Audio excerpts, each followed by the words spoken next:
Discrimination. There is one quality which is preeminently necessary to spiritual development, the quality of discrimination. A man's spiritual progress will be painfully slow and uncertain until there opens with him the eye of discrimination, for without this testing, proving, searching quality, he will but grope in the dark, will be unable to distinguish the real from the unreal, the shadow from the substance, and will so confuse the false with the true as to mistake the inward promptings of his animal nature for those of the spirit of truth. A blind man, left in a strange place, may go grope his way in the darkness, but not without much confusion and many painful falls and bruisings. Without discrimination, a man is mentally blind, and his life is a painful groping in darkness, a confusion in which vice and virtue are indistinguishable one from the other, where facts are confounded with truths, opinions with principles, and where ideas, events, men, and things appear to be out of all relation to each other. A man's mind and life should be free from confusion. He should be prepared to meet every mental, material, and spiritual difficulty, and should not be inextricably caught, as many are, in the meshes of doubt, indecision, and uncertainty when troubles and so-called misfortunes come along. He should be fortified against every emergency that can come against him. But such mental preparedness and strength cannot be attained in any degree without discrimination, and discrimination can only be developed by bringing into play and constantly exercising the analytical faculty. Mind, like muscle, is developed by use, and the assiduous exercise of the mind in any given direction will develop, in that direction, mental capacity and power. The merely critical faculty is developed and strengthened by continuously comparing and analyzing the ideas and opinions of others. But discrimination is something more and greater than criticism. It is a spiritual quality from which the cruelty and egotism which so frequently accompany criticism are eliminated, and by virtue of which a man sees things as they are and not as he would like them to be.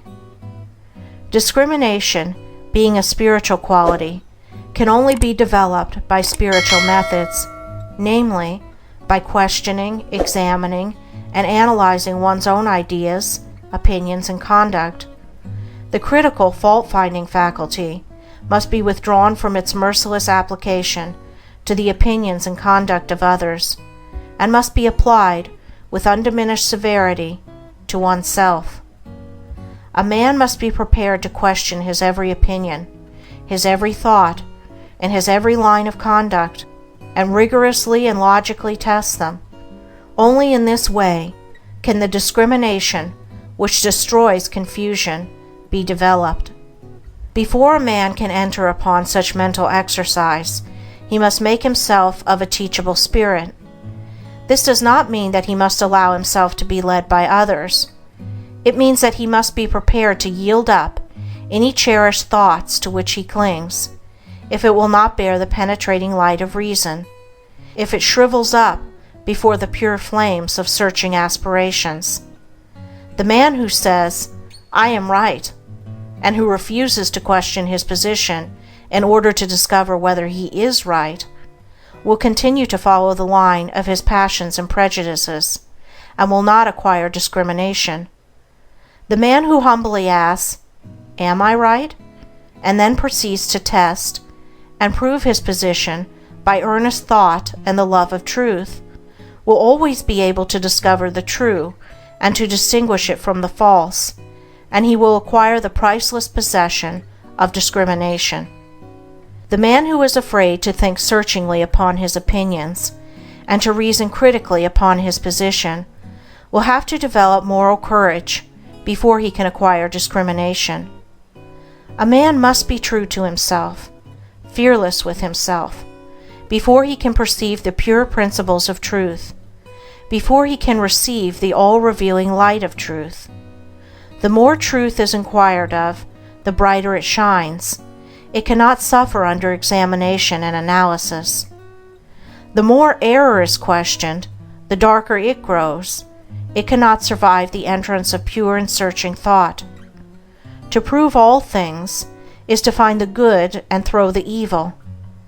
He who reasons and meditates learns to discriminate. He who discriminates discovers the eternally true. Confusion, suffering, and spiritual darkness follow the thoughtless. Harmony, blessedness, and the light of truth attend upon the thoughtful. Passion and prejudice are blind and cannot discriminate. They are still crucifying the Christ and releasing Barabbas.